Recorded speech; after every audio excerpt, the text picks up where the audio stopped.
all of you. Welcome to Sachdev online classes. बच्चों, आज हम क्लास 10th में आपका साइंस सब्जेक्ट ले रहे हैं। साइंस में आपके टोटल जो भी चैप्टर्स हैं उनको आप 3 पार्ट्स में डिवाइड कर सकते हैं। कौन कौन से 3 पार्ट्स हैं यहाँ पर? एक 3 पार्ट्स आपका फिजिक्स, एक पार्ट आपका केमिस्ट्री और एक पार्ट आपका रहेगा बायोलॉजी। तो आपके साइंस में जो बायोलॉजी वाला पोर्शन है, बायोलॉजी का जो सब्जेक्ट या जितने भी चैप्टर्स जो बायोलॉजी सेक्शन में आएंगे उनके लेक्चर्स मैं आपको प्रोवाइड करूंगी। तो बच्चों, जब आपका एनसीईआरटी में आप जब चैप्टर्स की लिस्ट चेक करते हैं तो चैप्टर नंबर 6 जो है, चैप्टर नंबर 6 है हमारा लाइफ प्रोसेस। यहां से स्टार्ट होता है हमारा बायोलॉजी। टोटल लगभग 4 चैप्टर्स हैं हमारे जिनको हम बायोलॉजी में मेंशन करेंगे। बाकी के चैप्टर्स आपके, कुछ चैप्टर्स फिजिक्स सेक्शन में जाएंगे, कुछ चैप्टर्स आपके केमिस्ट्री सेक्शन में जाएंगे। अभी हमें बात करना है बायोलॉजी में। चैप्टर नंबर 6 है आपका लाइफ प्रोसेस। बच्चों, लाइफ प्रोसेस जो चैप्टर है एक अपने आप में बहुत बड़ा चैप्टर है जिसमें लाइफ की सारी बातों को, अच्छा सबसे पहले लाइफ प्रोसेस, मैं चैप्टर का थोड़ा सा इंट्रो आपको एक्सप्लेन कर रही हूं। लाइफ आप कैसे कहेंगे? लाइफ कहने के लिए आपके पास एक सिंगल सेल होनी जरूरी है। क्या आप चेयर को लाइफ कहेंगे? नहीं कहेंगे। क्या आप किसी प्लास्टिक का बना हुआ कोई बॉक्स है उसे आप लाइफ कहेंगे? नहीं कहेंगे। क्यों? क्योंकि लाइफ कहने के लिए जो हमारी बेसिक डेफिनेशन है, एटलीस्ट एक सेल होनी चाहिए, सिंगल सेल होनी चाहिए, तब आप उसे लाइफ कहेंगे। यानी आप ये कह सकते हैं कि सेल्यूलर ऑर्गेनिज्म या सेल्यूलर स्ट्रक्चर, सेल की बनी हुई स्ट्रक्चर होनी चाहिए, उसे आप लाइफ कहेंगे। आप किसी टेबल या चेयर को लाइफ नहीं कह सकते। क्यों? क्योंकि वो सेल का नहीं बना है। तो फिर किसका बना है? वो टिनी पार्टिकल्स का बना है, सेल का नहीं बना है। वो सेल्यूलर स्ट्रक्चर नहीं है, लेकिन वो पार्टिकल्स का बना हुआ स्ट्रक्चर है। लेकिन हमें पार्टिकल्स के बने हुए स्ट्रक्चर पर फोकस नहीं करना है। लाइफ कहने के लिए हमें सेल पर बने हुए स्ट्रक्चर पर बात करनी है। जो भी structure like amoeba, like paramecium, इन्हें आप लिविंग कहेंगे या इन्हें आप लाइफ कहेंगे। लाइफ का एग्जाम्पल दे सकते हैं इनको आप। क्यों? क्योंकि इनमें सेल पाई जाती है। अच्छा, ये मैटर नहीं करता कि सेल का नंबर कम है या ज्यादा। सिंगल सेल, अगर किसी स्ट्रक्चर में केवल एक ही सेल है, मतलब वो पूरा स्ट्रक्चर सिर्फ एक सेल का बना हुआ है, तब भी आप उसे लिविंग मानेंगे या आप उसे लाइफ कंसीडर करेंगे।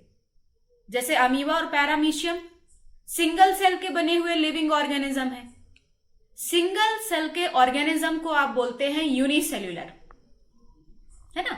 और दूसरा पॉइंट होता है बच्चों, जहां पर जैसे ह्यूमन, हमारे लाइक जो बड़े ऑर्गेनिजम्स हैं जिनमें हमारी स्ट्रक्चर में बहुत सारी सेल है, न्यूमरस नंबर ऑफ सेल्स हैं, तो हम एक ऐसी स्ट्रक्चर है जहां पर बहुत सारी सेल है। मतलब हम भी किसका एग्जाम्पल है? लिविंग ऑर्गेनिज्म है, या हम भी क्या है? लाइफ का एक एग्जाम्पल है।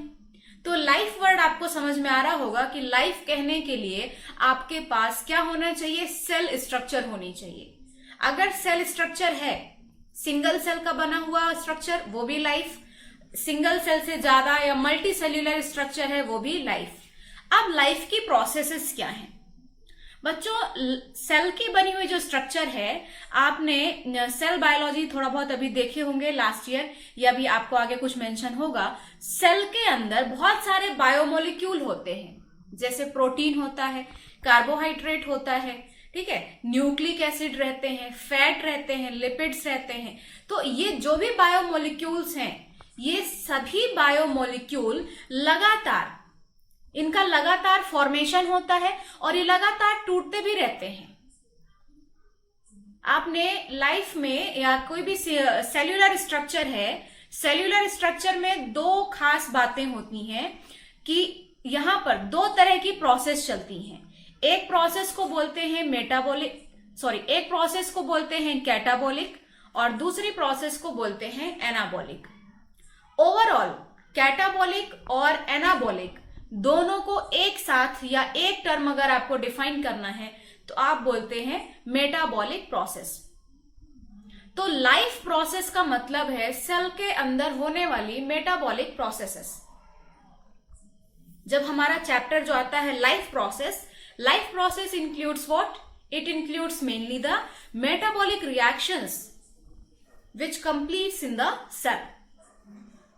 सेल के अंदर होने वाली सभी मेटाबॉलिक रिएक्शंस क्या कहलाएंगी? Life process. अब मेटाबॉलिक रिएक्शन में क्या क्या है? अच्छा, मेटाबॉलिक रिएक्शन डाइजेशन भी है, रेस्पिरेशन या ब्रीदिंग भी है, एक्सक्रीशन भी है।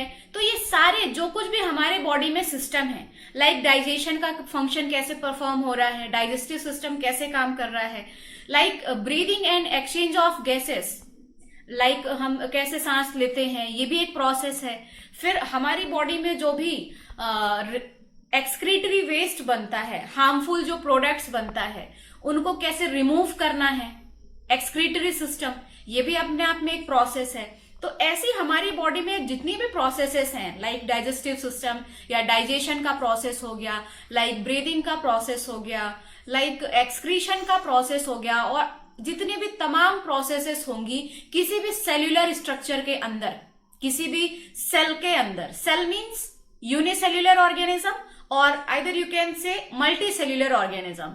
किसी भी सेल्यूलर स्ट्रक्चर या cellular organism, that means life या लिविंग स्ट्रक्चर के अंदर जितनी भी रिएक्शंस होती हैं, जितनी भी प्रोसेसेस होती हैं, डाइजेशन की प्रोसेस हो रही है, ब्रीदिंग की प्रोसेस हो रही है, एक्सक्रीशन की प्रोसेस हो रही है, उन सभी प्रोसेसेस को एक साथ आप बोलेंगे life process.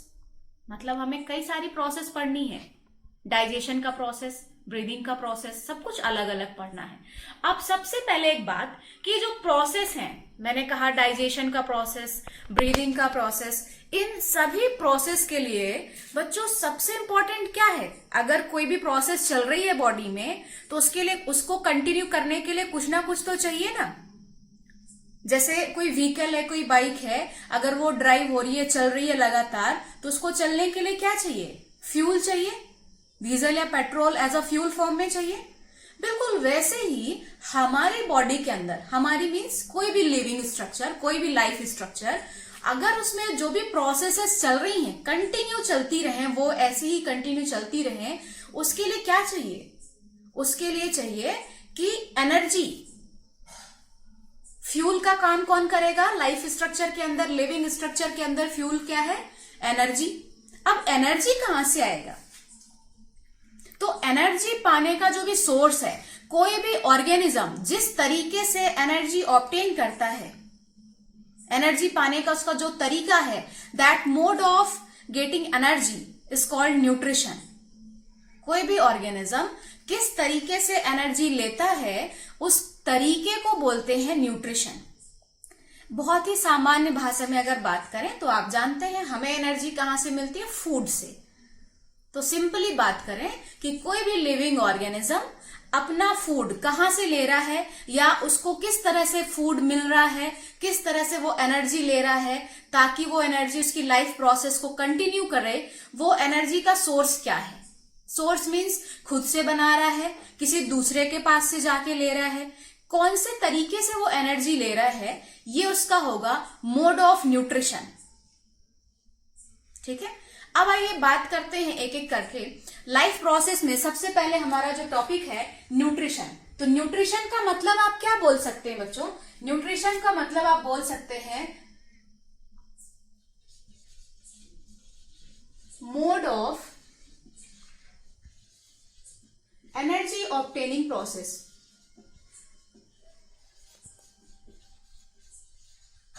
Mode of energy obtaining process. कोई भी ऑर्गेनिज्म किस तरीके से एनर्जी अपटेक करता है, वही कहलाएगा उसका न्यूट्रिशन। अब न्यूट्रिशन बच्चों दो तरह का है, एक है ऑटोट्रॉफिक न्यूट्रिशन और दूसरा है हेट्रोट्रॉफिक न्यूट्रिशन। न्यूट्रिशन दो टाइप, एक ऑटोट्रॉफिक और दूसरा हेट्रोट्रॉफिक। ऑटो वर्ड का मतलब है AUTO, ऑटो वर्ड का मतलब है सेल्फ। ऑटो मीन्स सेल्फ और ट्रॉफिक वर्ड का मतलब है न्यूट्रिशन। ऑटो मीन्स सेल्फ और ट्रॉफिक मीन्स है न्यूट्रिशन। मतलब ऑटोट्रॉफिक न्यूट्रिशन, न्यूट्रिशन का एक ऐसा तरीका, न्यूट्रिशन मीन्स एनर्जी ऑब्टेन करने का एक ऐसा तरीका जहां पर कोई भी लिविंग ऑर्गेनिज्म खुद से ही अपनी एनर्जी मेंटेन कर लेता है, यानी वो खुद से ही अपनी एनर्जी बना लेता है, किसी दूसरे पर डिपेंड नहीं करता है। उस तरीके को बोलेंगे बच्चों autotrophic nutrition. Heterotrophic, trophic means nutrition, hetero means other, मतलब अगर कोई लिविंग ऑर्गेनिज्म है और वो लिविंग ऑर्गेनिज्म अपने एनर्जी ऑब्टेन करने के लिए उसका खुद का कोई सोर्स नहीं है, वो खुद से काम नहीं कर रहा है बल्कि किसी दूसरे पर डिपेंड कर रहा है, या खुद के अलावा खुद से मेहनत नहीं कर रहा है, किसी भी दूसरे तरीके से, कोई भी तरीका हो सकता है, किसी भी दूसरे तरीके से अगर वो न्यूट्रिशन ले रहा है उसे कहेंगे हेट्रोट्रॉफिक न्यूट्रिशन। समझ पा रहे हैं?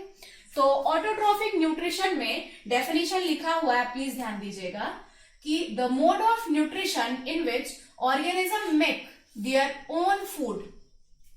न्यूट्रिशन का एक ऐसा तरीका जहां पर ऑर्गेनिज्म अपना फूड खुद बनाते हैं उसे बोलेंगे ऑटोट्रॉफिक न्यूट्रिशन। और ऐसे ऑर्गेनिज्म जो ऑटोट्रॉफिक न्यूट्रिशन शो करेंगे उन ऑर्गेनिजम्स को क्या बोलते हैं? Autotroph. Autotrophic mode of nutrition, और ऐसे ऑर्गेनिज्म जिनमें ऑटोट्रॉफिक न्यूट्रिशन होगा उन्हें क्या बोलेंगे? ऑटोट्रॉफ। समझ पा रहे हैं? अब ऑटोट्रॉफ ऑर्गेनिज्म कौन से हैं? जितने भी ग्रीन प्लांट्स हैं, all green plants and algae, all green plants and algae. Algae में भी कैटेगरी होती है बेटा, तो सभी एल्गी ऑटोट्रॉफ नहीं होती है, स्पेशली जो ग्रीन एल्गी हैं। और एक कैटेगरी और है blue green algae. Blue green algae को प्रेजेंट टाइम में बैक्टीरिया मानते हैं, ये एल्गी नहीं है। ब्लू ग्रीन एल्गी या इसी को बोलते हैं साइनोबैक्टीरिया।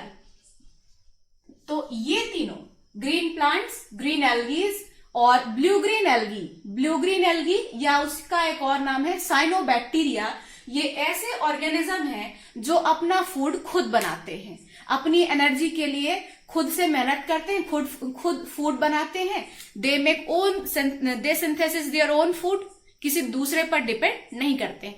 कैसे बनाते हैं वो तरीका आगे डिटेल से देखेंगे, ठीक है? चलिए, अब हेट्रोट्रॉफिक न्यूट्रिशन जब आप देखेंगे तो हेट्रोट्रॉफिक न्यूट्रिशन की हेट्रो का वर्ड का मतलब है अदर। हेट्रो मीन्स दूसरे, हेट्रोट्रॉफिक मतलब जो दूसरों पर डिपेंड करें या जो अपना फूड खुद ना बना सके। तो यहां पर लिखा है डेफिनेशन में कि the organisms can not make their own food.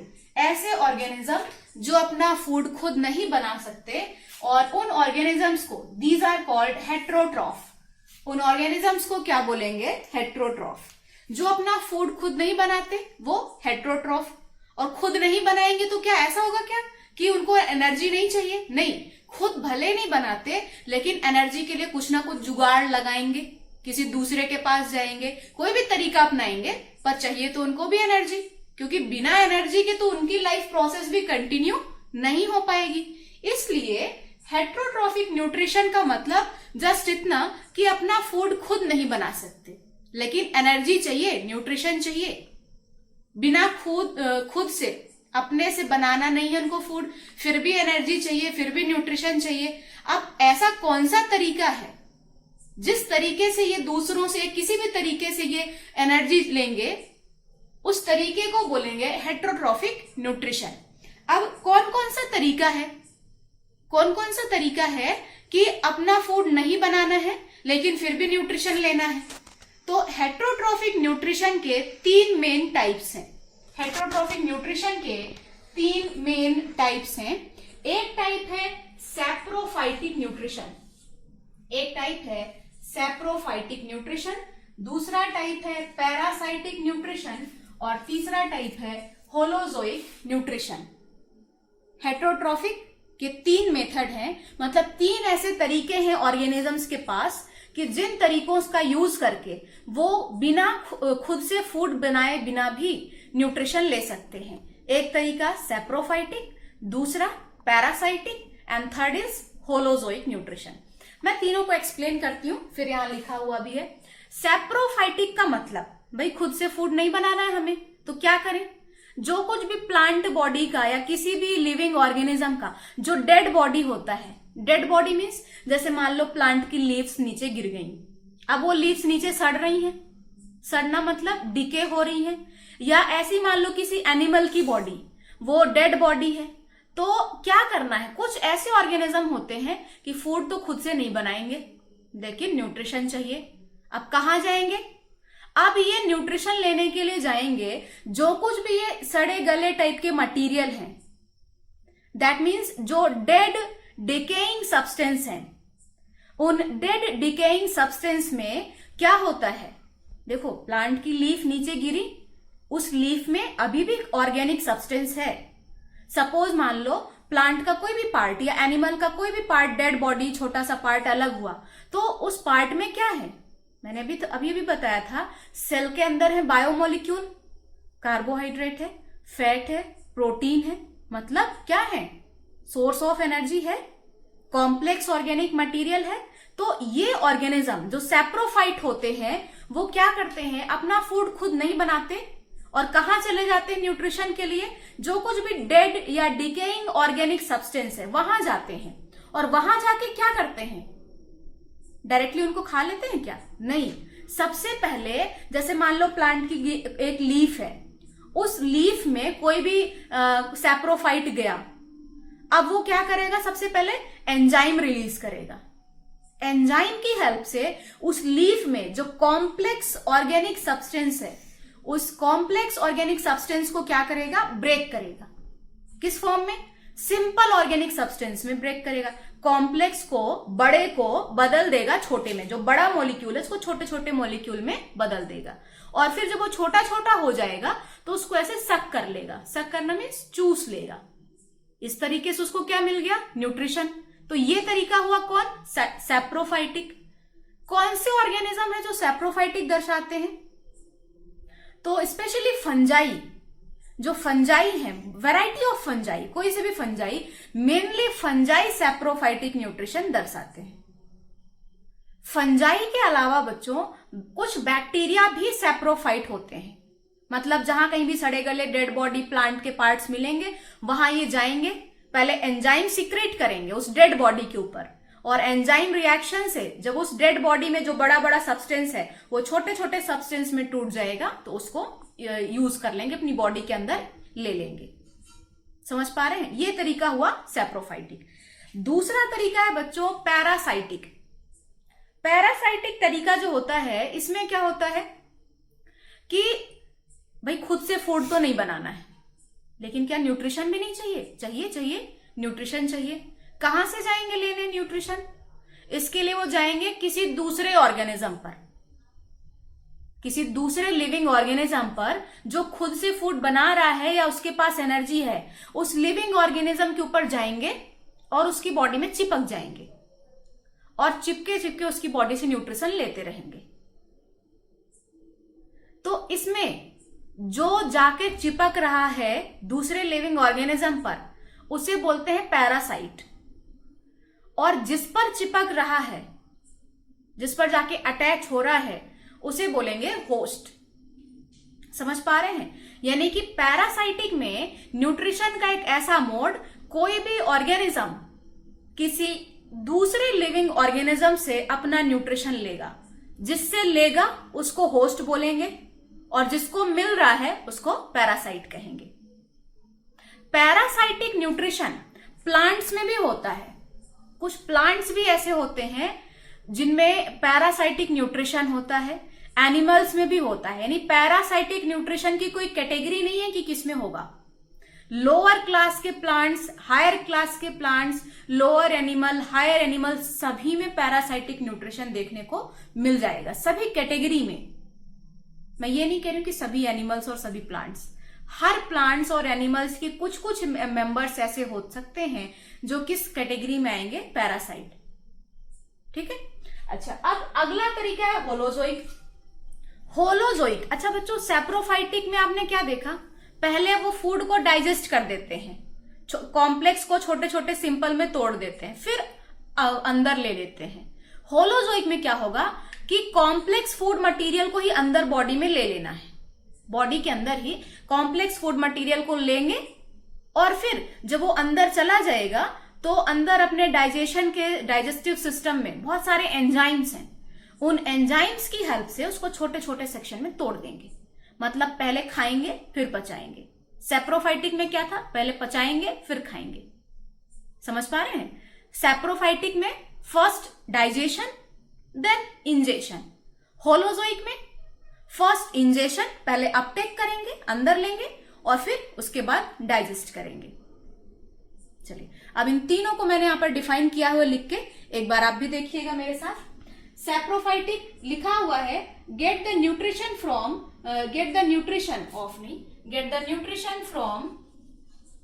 Dead decaying complex organic substance, यानी कि न्यूट्रिशन का एक ऐसा तरीका जिसमें कोई भी ऑर्गेनिज्म डेड या डिकेइंग कॉम्प्लेक्स ऑर्गेनिक सब्सटेंस से न्यूट्रिशन लेगा। होता क्या है इसमें, रिएक्शन कैसी होती है, कॉम्प्लेक्स ऑर्गेनिक सब्सटेंस को एंजाइम की हेल्प से सिंपल ऑर्गेनिक सब्सटेंस में तोड़ दिया जाता है। मतलब पहले क्या होता है, पहले डाइजेशन होता है और डाइजेशन के बाद फिर होता है इंजेशन। पहले पचाएंगे उसके बाद खाएंगे। कौन करते हैं, एग्जाम्पल लिखा हुआ है फंजाई और बैक्टीरिया। सभी बैक्टीरिया नहीं, कुछ बैक्टीरिया सेप्रोफाइट होते हैं। दूसरा तरीका है पैरासाइट, जिसमें कोई भी ऑर्गेनिज्म दूसरे लिविंग ऑर्गेनिज्म पर डिपेंड करेगा। तो इसमें लिखा हुआ है get their nutrition from other living organism. ये अपना न्यूट्रिशन किसी दूसरे लिविंग ऑर्गेनिज्म से लेते हैं। जिससे लेंगे वो जो अदर लिविंग ऑर्गेनिज्म है उसका नाम क्या है, उसको बोलेंगे होस्ट। ठीक है, एग्जाम्पल कुछ के लिखे हुए हैं, जैसे प्लाज्मोडियम। प्लाज्मोडियम बच्चों ये पैरासाइट होता है जिससे मलेरिया भी होता है। प्लाज्मोडियम के अलावा एक है एस्केरिस, लीच। प्लांट्स भी होते हैं, एक प्लांट होता है कस्कुटा या अमरबेल भी बोलते हैं। कस्कुटा जैसा प्लांट भी कैसा होता है, पैरासाइट। मतलब पैरासाइट प्लांट भी हो सकते हैं, एनिमल्स भी हो सकते हैं। एग्जाम्पल ध्यान रखिएगा, प्लाज्मोडियम जिसको कि कॉमनली मलेरिया पैरासाइट कहते हैं। क्यों? क्योंकि प्लाज्मोडियम से ही मलेरिया होता है। अच्छा एक चीज और, आपको लग रहा होगा मलेरिया तो मॉस्किटोज से होता है। बच्चों मॉस्किटो जो होते हैं वो प्लाज्मोडियम के वेक्टर होते हैं। प्लाज्मोडियम को हमारी बॉडी में पहुंचाने का एक जरिया है। मॉस्किटो से मलेरिया नहीं हो रहा है, मॉस्किटो सिर्फ एक बीच का कैरियर है। कैरियर समझ रहे हैं? जैसे ऑटो रिक्शा के थ्रू आप यहां से बैठेंगे दूसरी जगह जाएंगे, वैसे ही एक ऑटो रिक्शा है। कौन? मॉस्किटो। मॉस्किटो की बॉडी में बैठकर प्लाज्मोडियम कहाँ आ जाता है, हमारी बॉडी में, और हमारी बॉडी में आकर क्या करेगा, मलेरिया। इसलिए इसको बोलते हैं मलेरिया पैरासाइट। अगला है एस्केरिस, लीच, और एक और एग्जाम्पल है कौन, कस्कुटा, जो कि प्लांट है। कस्कुटा प्लांट, ये भी पैरासाइट है। न्यूट्रिशन का हेट्रोट्रॉफिक का तीसरा तरीका है होलोजोइक। होलोजोइक में क्या होता है, पहले अपटेक करेंगे कॉम्प्लेक्स फूड। जैसे हम क्या करते हैं, हम स्टार्च पहले खाते हैं फिर अंदर उसको डाइजेस्ट करते हैं। काऊ को हमने फूड दिया, वो फूड को पहले खा गई, कॉम्प्लेक्स फूड को, फिर अंदर डाइजेस्ट करती है। तो लिखा हुआ है ऐसे organisms Uptake complex organic food into their body and digest the food by using enzyme. पहले अपटेक करेंगे कॉम्प्लेक्स फूड को, फिर डाइजेस्टिव एंजाइम का यूज करके उसको डाइजेस्ट करेंगे। मतलब पहले इंजेशन है, यहां पर पहले इंजेशन और फिर डाइजेशन। इंजेशन फिर डाइजेशन है। किसमें होता है इसमें, होलोजोइक में। जितने भी जो भी फूड को ऐसे माउथ से लेते हैं, फीडिंग एनिमल्स लाइक ह्यूमन, हम भी इसी कैटेगरी में आते हैं, लाइक काउ हो गया, जो भी ऐसे फीडिंग एनिमल्स हैं जो पहले अपटेक करते हैं इंजेशन फिर डाइजेशन, उन सभी में कौन सा न्यूट्रिशन होगा, होलोजोइक। तो बच्चों ये हमारा बेसिक इंट्रो था चैप्टर का कि लाइफ प्रोसेस में सबसे पहले हमने न्यूट्रिशन पढ़ना स्टार्ट किया है। अब न्यूट्रिशन को आप दो कैटेगरी में पढ़ेंगे, एक तो अभी ऑटोट्रॉफिक न्यूट्रिशन का एक्सप्लेन मैकेनिज्म, उसके बाद हम एनिमल्स में न्यूट्रिशन पढ़ेंगे और एनिमल्स में स्पेशली ह्यूमन का डाइजेस्टिव सिस्टम पढ़ेंगे। ठीक है।